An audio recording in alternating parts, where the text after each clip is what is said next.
Question 14. This question focuses on sentence structure with punctuation, and this is a great question to take a break and review the rules for the semicolon. I want you to think about the semicolon like a period. A period goes at the end of a sentence or an independent clause. So a semicolon must also come after an independent clause, but it must be followed by an independent clause. So in other words, the semicolon is between two independent clauses. Okay, let's look at an example. Having lost his keys for the 100th time when he is already in a hurry. This is sneaky. This isn't an independent clause. This is actually two dependent clauses.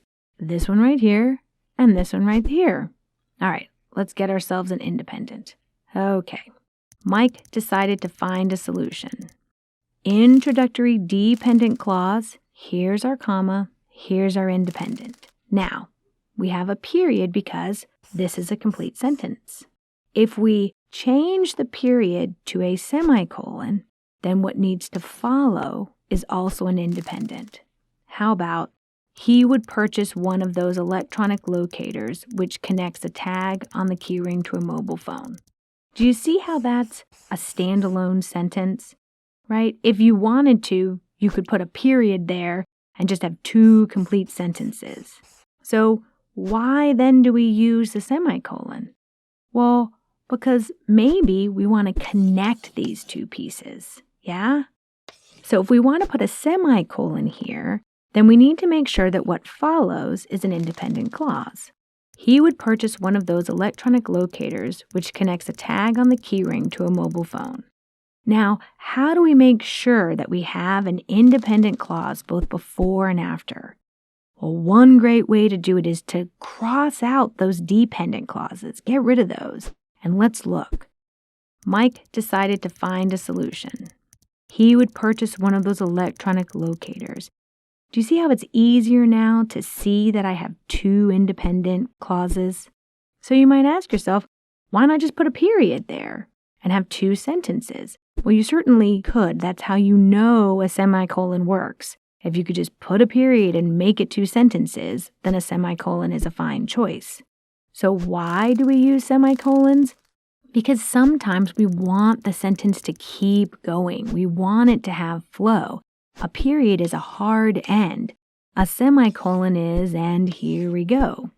Maybe we even want to put a transition word, right? Semicolon, transition word, comma.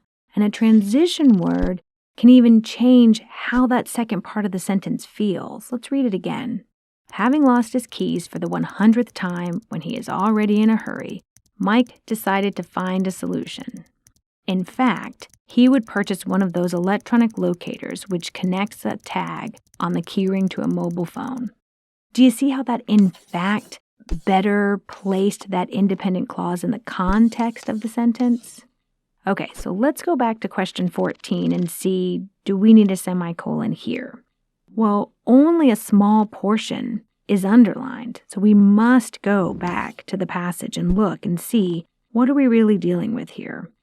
Well, when you first learn a sport, that's what comes before the you. Is that independent or dependent?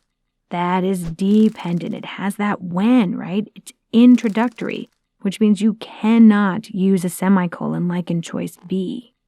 Now, D has a dash, which is interesting. If we use a dash, then that means I can take out that dashed part. Can I remove you focus on the basics? If I remove it, all I'd have left is when you first learn a sport. That can't stand alone, so we can't remove it. So our best answer is a comma. So what we need here is a comma, not nothing like in choice A, because we have an introductory dependent clause, comma, followed by our independent clause. And that's why C is our best answer.